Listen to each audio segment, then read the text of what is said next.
Hello everyone, welcome back to the channel. In this video I will show you how to fix the something went wrong. Please try again. 1076 error on Gemini quickly and easily. You can see this is the problem, how to fix it. Okay, let's get started.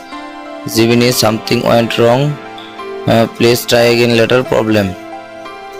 Okay, first check your internet or Wi-Fi connection. My internet already connected. Okay, back to home screen and go to Google Play Store. Tap on search bar, search for Gemini.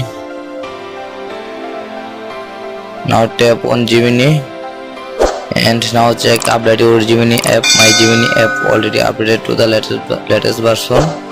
Okay, back to home screen and now restart your phone and reopen it again your phone.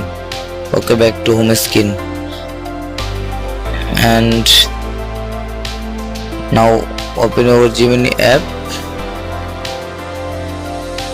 and now enter your question here. C hi and C. I hope your problem has been solved successful. Please subscribe and like, comment, share now.